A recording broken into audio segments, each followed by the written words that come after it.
നമസ്കാരം. കനേഡിയൻ താളുകളിലെ സായാഹ്ന വിശേഷങ്ങളിലേക്ക് എല്ലാ കനേഡിയൻ മലയാളികൾക്കും സ്വാഗതം.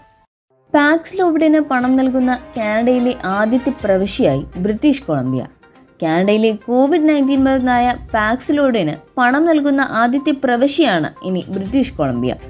COVID-19 ചികിത്സിക്കാൻ ഉപയോഗിക്കുന്ന മരുന്നിന് ഇനി പണം നൽകില്ലെന്ന് ഫെഡറൽ സർക്കാർ എല്ലാ പ്രവിശ്യകളോടും പറഞ്ഞിരുന്നു. BCയുടെ ആരോഗ്യ മന്ത്രാലയത്തിൽ നിന്നുള്ള പ്രസ്താവനയിൽ പറയുന്നത്, പാക്സിലോവിഡ് മരുന്ന് ആവശ്യമായി വരുന്ന ചികിത്സയ്ക്ക് പ്രവിശ്യ 100% കവറേജ് നൽകുമെന്നാണ്.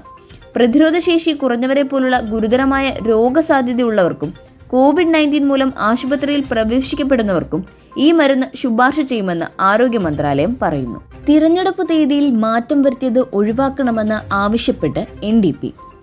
MP-മാർക്ക് പെൻഷൻ ഉറപ്പാക്കാൻ നടത്തുന്ന ലിബറൽ ഗവൺമെന്റിന്റെ തിരഞ്ഞെടുപ്പ് പരിഷ്കരണ നിയമത്തിൽ ഫെഡറൽ ന്യൂ ഡെമോക്രാറ്റുകൾ ഭേദഗതി വരുത്താൻ ആഗ്രഹിക്കുന്നതായി പുതിയ റിപ്പോർട്ട്. വോട്ട് ഒരാഴ്ചത്തേക്ക് പിന്നോട്ട് നീക്കാനുള്ള നിർദ്ദേശം റദ്ദാക്കാനും തൽഫലമായി നിരവധി MP-മാർക്ക് പെൻഷൻ ഉറപ്പാക്കാനുമാണ് NDP ആവശ്യപ്പെടുന്നത്. 2025 ഒക്ടോബർ 20 തിരഞ്ഞെടുപ്പ് തീയതി അടുത്ത തിങ്കളാഴ്ച ഒക്ടോബർ 27 മാറ്റാനാണ് ഉദ്ദേശിക്കുന്നത്.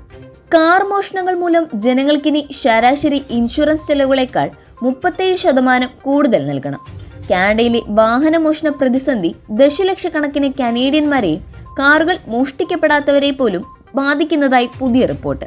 ഇൻഷുറൻസ് ബ്യൂറോ ഓഫ് കാനഡയുടെ കണക്കനുസരിച്ച് 2023 മോഷ്ടിച്ച വാഹനങ്ങൾ മാറ്റി സ്ഥാപിക്കുന്നതിന് ഇൻഷുറൻസ് കമ്പനികൾ $1.5 ബില്യൺ ക്ലെയിമുകൾ നൽകി.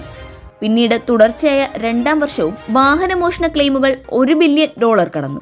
നഷ്ടം നികത്താൻ ഇൻഷുറൻസ് കമ്പനികൾ ക്ലയന്റുകൾക്ക്, പ്രത്യേകിച്ച് സാധാരണയായി മോഷ്ടിക്കപ്പെട്ട വാഹനങ്ങൾ ഓടിക്കുന്നവർക്ക് പ്രീമിയർ വില വർദ്ധിപ്പിക്കുകയാണിപ്പോൾ.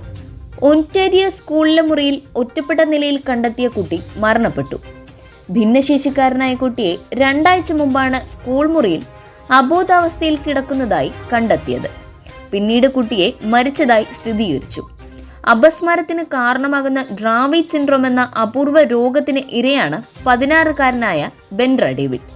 സ്കൂൾ അധികൃതരുടെ അനാസ്ഥയിലും മകനെ വേണ്ട വിധത്തിൽ ശ്രദ്ധിച്ചില്ല എന്നുമാണ് കുട്ടിയുടെ അമ്മ പരാതിപ്പെടുന്നത്. സംഭവത്തിൽ പോലീസ് അന്വേഷണം ആരംഭിച്ചിട്ടുണ്ട്. അപ്പോൾ ഇന്നത്തെ കനേഡിയൻ സായാഹ്ന വിശേഷങ്ങൾ ഇവിടെ അവസാനിക്കുന്നു. ഇത് നിങ്ങളിലേക്ക് എത്തിച്ചത് Polaris Dental, Brampton, Lata Menon, barrister solicitor of Menon law professional corporation, Kerala Curry House, Mississauga, Jojo Augustin real estate broker. എല്ലാവർക്കും നല്ലൊരു സായാഹ്നം നേർന്നുകൊണ്ട് കനേഡിയൻ താളുകൾക്ക് വേണ്ടി ഗാഥാ പ്രകാശ്.